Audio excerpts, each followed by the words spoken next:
अब ये थोड़ा मनोबल टूट रहा था, लेकिन गुस्सा भी बहुत बढ़ रहा था। इनके जो तीन सबसे इंपॉर्टेंट सीनियर लीडर्स थे, जिसमें शाहनवाज हुसैन, गुरबख्श सिंह ढिल्लों, ये पंजाबी थे, और पीके सहगल, ये तीनों के करेज ऐसे थे कि जब इनको अंग्रेजों ने दिल्ली में बुला के तंग करना शुरू किया और इन्होंने बड़ी मजबूती के साथ बोला कि हम आजाद हिंद फौज के लिए लड़के हमने ठीक किया, तो वहां पे ये बातें अखबार में आनी थी, अखबार में आ गई।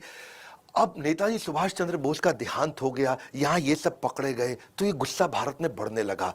कैसे नेताजी सुभाष चंद्र बोस सबसे बड़े कंट्रीब्यूटर माने जाएंगे हमारे देश की आजादी के लिए, ये आपको ऐसे पता चलेगा कि तुरंत अगले हर हफ्ते में नई नई खबरें आने लगी। रॉयल नेवी जो थी, जो ब्रिटिश की नेवी थी, ब्रिटेन की नेवी, वहां पे अंदर से ही बगावत होने लगी। जितने भारतीय सैनिक थे रॉयल नेवी के पास में, सबने बोल दिया अब हम तुम्हारे साथ में नहीं है। जब वो सब खबरें आई तो रॉयल एयरफोर्स मतलब जो ब्रिटेन के पास एयरफोर्स थी, यानी कि जिसमें भारतीय सैनिक काम करते थे, वहां पे भी बगावत होनी शुरू हो गई। ये कुल मिला के लगभग 20,000 सैनिकों की बगावत पब्लिक में आई, और वो खिलाफत और बगावत और बढ़ी तो सारे सैनिकों में गुस्सा आने लगा। और उससे क्या हुआ, तो जय हिंद के नारे जब बहुत तेज हुए तो सब प्रभावित होते होते रॉयल एयरफोर्स बची थी, वहां पे भी बगावत बढ़ी। रॉयल एयरफोर्स और रॉयल आर्म फोर्स के बाद में बची ब्रिटिश इंडियन आर्मी, वहां विद्रोह चालू हो गया। अब ये विद्रोह पूरा फैल गया, सारे के सारे लोग गुस्से में आ चुके थे, और अंग्रेजों को अंदर लगने लगा कि भाई अब इन पे भरोसा करना संभव नहीं है।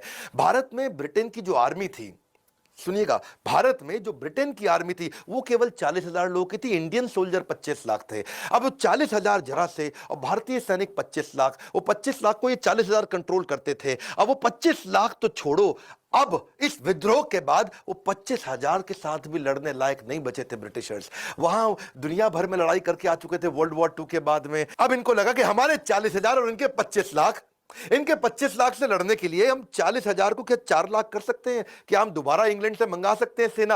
अब वर्ल्ड वॉर 2 के बाद वो पॉसिबल था नहीं, तो वो उनके लिए था बड़ा काटा। फिर इन्होंने सोचा कि भाई इन 25 लाख को हम तनख्वाह भी दिए जा रहे हैं और ये रिवोल्ट भी किए जा रहे हैं, तो इन्होंने उनको डीकमीशन करना शुरू किया। इनको भाई निकालो, अब इनको तनख्वाह देनी बंद कर दो, उनको बाहर कर दो। और जब उनको डीकमीशन किया, क्योंकि सैलरी कॉस्ट भी बहुत ज्यादा थी, पैसा इनके पास था नहीं और लोग ला नहीं सकते थे, अब यहां पे विद्रोह और बढ़ गया, क्योंकि भाई उनको नौकरियों से निकाले जाने लगा।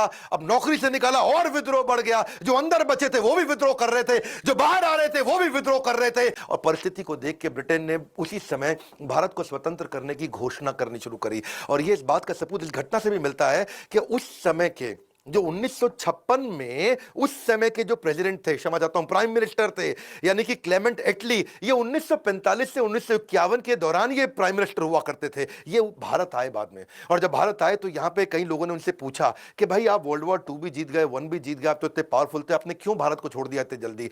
सब कुछ आपके पक्ष में था, फिर आपने क्यों छोड़ा? तब उन्होंने बताया कि भारतीय सैनिकों का जो विद्रोह था ना, उससे हम टूट चुके थे। हम तनख्वाह भी दे रहे थे, हमारे लिए कॉस्ट भी था, और उनका विद्रोह आया, और ये विद्रोह, और दूसरी तरफ कहीं दोबारा आजाद हिंद फौज ना आ जाए फिर से। क्लेमेंट एटली जी, एक बात बताइए, जो नरम दल था यानी कि गांधी नेहरू, उनसे कितना प्रभाव पड़ा? क्लेमेंट एटली ने बोला उनका तो कोई प्रभाव था ही नहीं।